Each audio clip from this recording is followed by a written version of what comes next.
Hello friends, welcome back to my YouTube channel Adnan knowledge hub. दोस्तों, आज की इस वीडियो में हम जानेंगे कि राज्यसभा, लोकसभा, विधानसभा और विधान परिषद क्या होता है और इनके बीच में बेसिक डिफरेंसेस क्या होते हैं। तो आइए वीडियो शुरू करते हैं।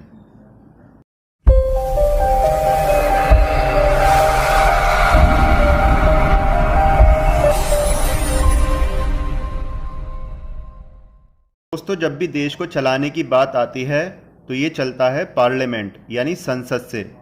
पार्लियामेंट के 3 ऑर्गन्स होते हैं यानी 3 अंग होते हैं, एक लोकसभा, एक राज्यसभा और एक प्रेसिडेंट। इन तीनों को मिलाकर बनता है पार्लियामेंट। आइए समझते हैं लोकसभा और राज्यसभा में बेसिक डिफरेंसेस क्या होते हैं। डिफरेंस नंबर 1, लोकसभा की पूरे देश में टोटल 552 सीट्स होती हैं, यानी लोकसभा में मैक्सिमम 552 एमपी यानी मेंबर ऑफ पार्लियामेंट्स होते हैं, जिनमें से 550 एमपी डायरेक्ट इलेक्शन के द्वारा चुने जाते हैं, यानी इन एमपीज़ को चुनाव के माध्यम से आम जनता चुनती है, और 2 एमपीज़ को प्रेसिडेंट यानी राष्ट्रपति नॉमिनेट करते हैं। ये दोनों एमपीज़ एंग्लो इंडियंस होते हैं, यानी वो इंडियंस जिनकी मदर तो इंडियन हो लेकिन फादर किसी भी यूरोपियन कंट्री से ताल्लुक़ रखते हों। इसी तरह से पूरे देश में राज्यसभा की टोटल 250 सीट्स होती हैं, यानी राज्यसभा में मैक्सिमम 250 ही एमपीज़ होते हैं, जिनमें से 233 एमपीज़ इनडायरेक्ट इलेक्शन के द्वारा चुने जाते हैं, यानी इन एमपीज़ को आम जनता नहीं चुनती है बल्कि विधानसभा के एमएलए चुनते हैं, यानी विधायक चुनते हैं।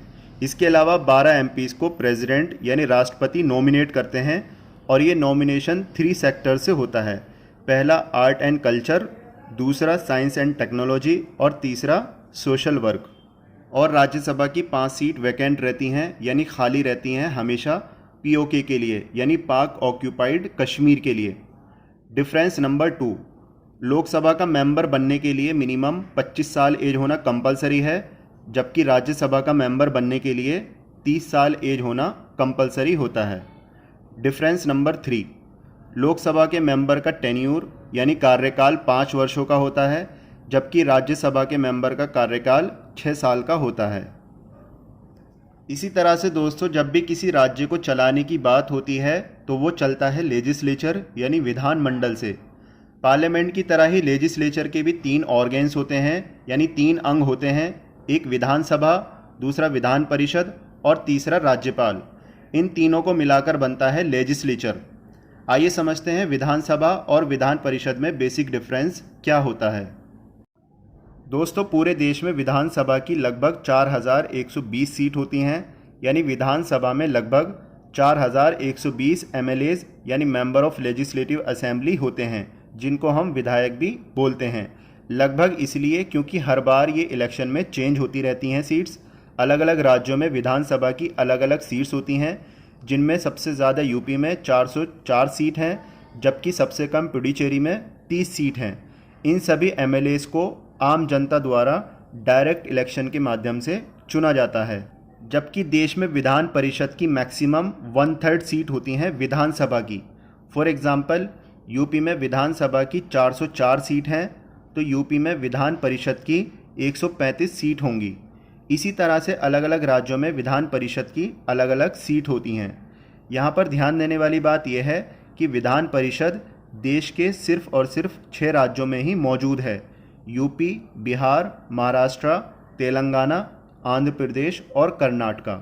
दोस्तों, विधान परिषद के इलेक्शंस इनडायरेक्ट होते हैं, यानी विधान परिषद के मेंबर्स, जिनको हम एमएलसी यानी मेंबर ऑफ लेजिस्लेटिव काउंसिल कहते हैं, इनको कुछ खास लोग चुनते हैं।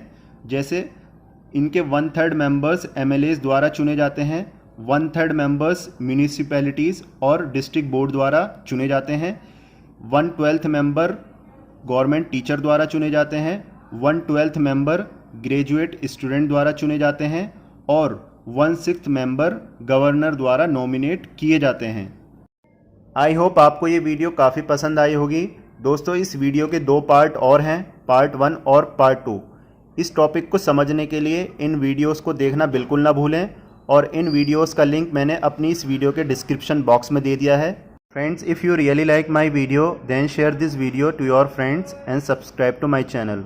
ओके फ्रेंड्स, फिर मिलते हैं आपसे एक और इन्फॉर्मेटिव वीडियो के साथ। तब तक के लिए bye bye, take care of yours.